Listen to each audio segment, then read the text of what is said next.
Welcome back to the channel, everybody. Today, what we're going to be diving into right now is actually early game politics. So, we, me and Sir Chubbs, y'all heard us here if y'all were watching us stream the first 2 hours of the server. You already saw it on the ranking leaderboards, pretty much, that through Fellowship, that Hellwood and the Dwarven Alliance, basically, because it's just Hellwood as one whole, and then they've got a secondary alliance. But you also have got Fly You Fools and the Baka Guild, that is just pretty much the main two contenders of this whole map right now. Now, we do have a solid ally, kind of, we don't really know for sure yet, is Didi from our prior server, who went Mordor from Erebor. So, those are kind of the big players, are those top three. But even still, if you look at the leader ranking boards, they're at 267, and 2 and 3 is Erebor themselves at nearly 850k. Hellwood by themselves is at 720. So, if you actually consider that, Erebor is actually leading, and just by a pin, or by about 120. But you do also have so they're actually about tied, considering the Cavaliers here. So they're actually about tied. Now, if you look at that, three guilds of the top 6 are at the same alliance, are the same faction. 2 are of 1. We've got Mordor at 267. You've got K&M, and then you just see this drastic downfall. You just see this like dip in production. For instance, it goes. It's sad. It is. It's just, whenever we were making our video on where we were going, for instance, we didn't have really like any sort of following going into this. We were just like, let's just make a video on going where we want to go. Let's just do a full video on it, because we were originally going to go Linden, as we thought, on RP, but they kind of springed us on last minute. They were going to go RP. Our idea was going to go mixed, so we had to pick where we wanted to go. Came down to a coin flip that we went Rohan over Erebor. We see how that played out. Now we're over here doing politics, but so we struggling. So Agmar is leading at 179 in the minor factions. I'm going to call them minor factions. We are these sub-factions. We're like the small little NPC camps that you find on the maps. So we've got KMN at 148. We've got Meat, which just going to throw them in there with Didi's gang, Orda, just go and classify them. We've got the Brotherhood. We've got the Brotherhood up in this. That's right. 127. We're repping. So Wrong. And then we also have Lothlorian's Other. So if you include them, they're actually at 250. So they're actually at about 4th. So if you just go down here, you see the factions, whatever. Gondor is really split. And then don't even get me started on the Spanish Guild. I don't even want to speak on that. That's already frustrating enough as it is. But, alright, so let's dive into what we've had to do in the first 24 hours since literally starting. Actually, first 2 hours it was the last hour and a half that me and Sir Chubbs were talking on the stream, that we were already going to have to start messaging people to, one, either swap over to Rohan from the minor factions, which was one Arnor. There's no one in Arnor. It's hard. You can't really convince anyone from Isengard to swap over, because they're evil side, and they might be sticking on evil side. You can't swap anyone from Agmar, really, because they're too far up. But we had a possibility of swapping some people from Gondor. So, why don't you take it away, Sir Chubbs? You've been messaging Gondor, so why don't you take it away on Gondor? Yeah, so we're trying to connect with Gondor. I was invited to do some group chat with them. And by group chat, I mean it's just out of 9 people in this group chat, it's me, the only person from Rohan, and it's 8 other people from Gondor. So, really, too many people to be really included in this chat. When we're talking about leaders to leaders, That's a little too much input from other people, so there's not a whole lot that's being discussed right now. But yeah, so Gundor, I don't know if they are not taking this seriously because when we were thinking about making this video, like the one of the things we really wanted to talk about was when we were 3 days into this, we already knew what the kind of forecast was for this server. Um, the power production, you guys might be saying, well, that's not everything. You're right, that's not everything. But it's a good indicator of activity. It's a good indicator of dedication, like players that just want to keep coming back and playing. Um, and when, like, you look at Rohan, for instance, and you kind of do a deep dive on a lot of the people that are in Rohan. We have our group, which is typically in the kind of top section, if you will, top players in this area. But you have a lot of people that that are not playing regularly and aren't keeping up, and they're just dragging a little bit. I'm hoping that's going to change. A lot of people are saying that they're in school right now, and I've seen that quite a bit, quite a bit. So I hope that picks up. But the reason why I bring that up is because when you look at Hellwood, you look at all the ones in Erebor, um, it's not looking good for what we're able to do, and that's why we're wanting to really merge with this other Spanish guild that is in Rohan to really like fine tune what we have into one alliance because it would look better. We would have more bargaining power whenever it comes to you have more of a say whenever you message the leader of the alliance or their faction leader and you say, hey, let's see what we can work out, or let's do this or that. You have more bargaining power when people can go back to your alliance and say, oh, they have this much power. They have a pretty active player base, and there's a good chance that they'll put up a good fight, or they might come back to bite us. There's more conversation to be had because when you get to talking like we are right now to Hellwood and Fly You Fools, I believe is the Arab board. So I haven't even It's spoken kind to of like a them. joke. It's Yeah. kind of like a joke.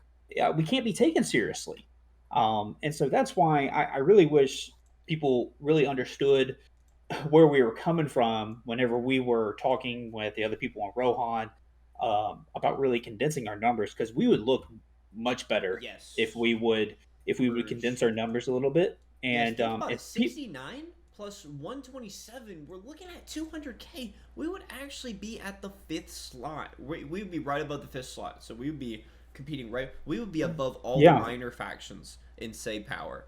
And people don't so understand that whenever you're coming at someone from the leader of that guild, slash, I keep calling it guild because of so long, but fellowship, is that you have a whole lot more say in a matter whenever you're able to say something from the sixth slot. Really, the third faction. We would be the third ranked faction on this tier. Oh, well, fourth list minus. I forgot about Mordor. My bad.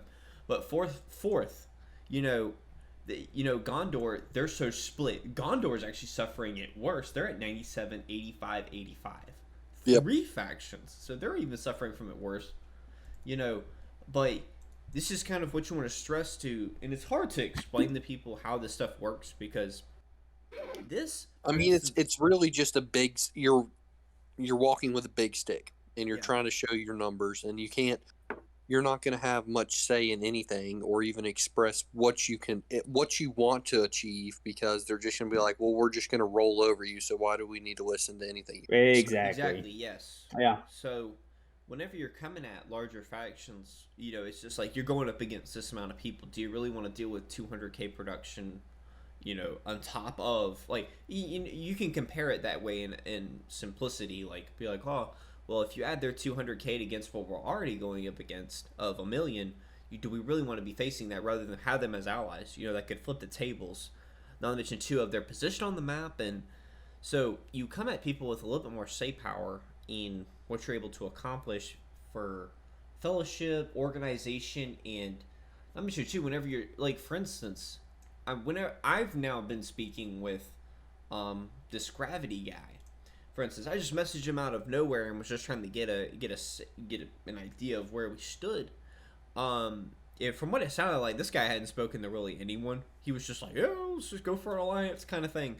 Um, if you don't really reach out to people and just ask people, like I just started talking with the number one guy, as y'all saw in my video yesterday. I was talking with the number one guy. Just you can just reach out to people, man. Like people are probably more than willing to talk. They're already sitting down playing this game for 12 hours a day. Just go ahead and reach out to them. They'll probably give you a response in some way or another. If you're asking, how to start something up or whatever, you can just reach out, and I guarantee you will make so many more connections that way than any other way. So this game has a lot of politics involved, and you got to play. In the situation that we're in one of the minor factions right now, obviously. So we've got to make connections with. Got to play differently. You really do. And what's kind of weird is that our mid-game PvP is going to be our focus. Our mid-game is going to be where we situation ourselves for the rest of the server. Y'all saw it last season. I want to kind of bring that up, is that where we positioned ourselves mid to late game was that we gave up the ghost. We got the 5v1 handed down on us. Everyone came down on us at the last minute. And that situationed ourselves, because us as Gondor, as the leaders of the whole faction pretty much, or really the server, I mean, we didn't take recognition of our own strength until later into the game. We could have actually held DG and pushed out people if we had positioned ourselves better on the map and taken more control of our own power.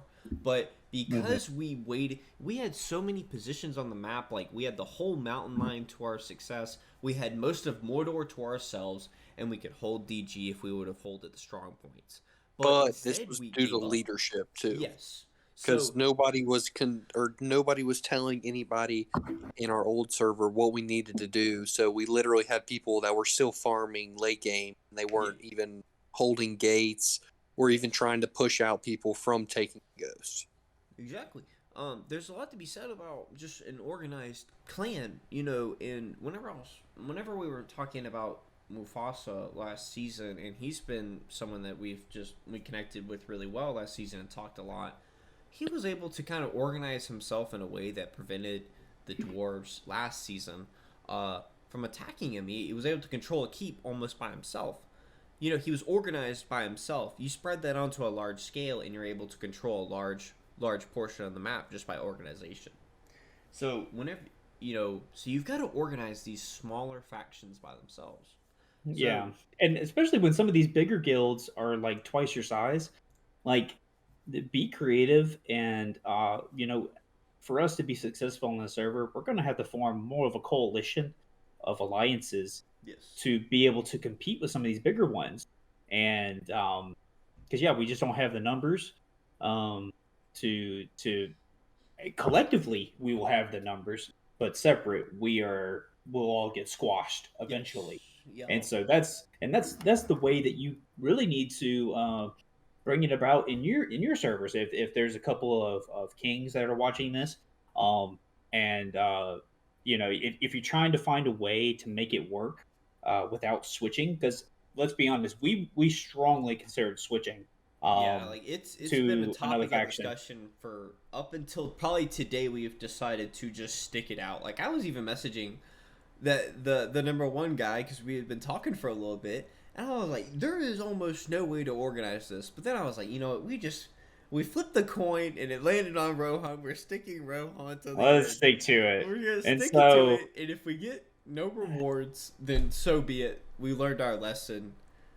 You got to go with the big factions. You just got to do it. So we're gonna play it out. We've got to play a lot of politics. There's not as much war going on as probably there will be last season, but nonetheless, though, you've got to make the connections this season. Erebor and Linden are gonna battle it out. Like, you will. Now we might be able to align ourselves with one of the factions, but that might be in the end our complete downfall, because if we align ourselves with Erebor completely, for instance, or Linden, they're gonna. But if one of those others wins, they will annihilate us completely. But Linden, on the other hand, will still have all of their stuff, and they're not gonna really give us any if we align ourselves with Linden and Erebor completely wins. So you've got to be careful about where you position yourself, because If they win, then you will be annihilated and Linden won't suffer the cost, or on vice versa for Erebor. Because as playing Rohan, you're in the middle of the map. So is Lothlorien. So Lothlorien, Agmar, and Gondor split right down the middle. But the main ones are primarily Rohan. And I'll even throw in Isengard, because in reality they suffer from very similar consequences from the left side powerhouses like Agmar, Arnor, and Linden. So, but it's been crazy. Y'all saw the stream if you were watching, and we were already 2 hours in, just like, all right, we need to start messaging people. This is we have no choice but to start reaching out, because there was just no almost catching up. But, yeah. And, if you look at the ranking boards, I am... Ringbauer. But in personal production, I'm the top person outside of Erebor and Linden, and that's without being a whale, I would like to say. So... take pride in that. Yeah, I do take pride in that. Mordor is 19 and I am 7, so I will take pride in that. Pro tip, don't start Gimli, and you will be successful. Yeah, just start Gandalf or Arwen. I will admit, you're just good. start Gandalf if you're ever feeling the itch to start anyone else. Faramir is a great start, still number 1 starter in my opinion, tier 1 all the way. I've proved the point several times. But Gandalf without a doubt. But other than that, though, guys, I think that kind of wraps us up here of the early game politics that you've got to accomplish. And what we're struggling with right now is trying to reach out to all of these major guilds. I don't want to just run through chat logs and just everything we've been discussing. That would stretch on forever. But just reach out to as many factions as you can, guys, and get in touch with as many people as you can in the early game. I guarantee you're going to find the most people that way. Most people are active at the beginning of the season. So, without further ado, this is IPP, my kids IRL. This is Sir Tribulus. And this is Milky Way. And we'll see y'all in the next one. Peace.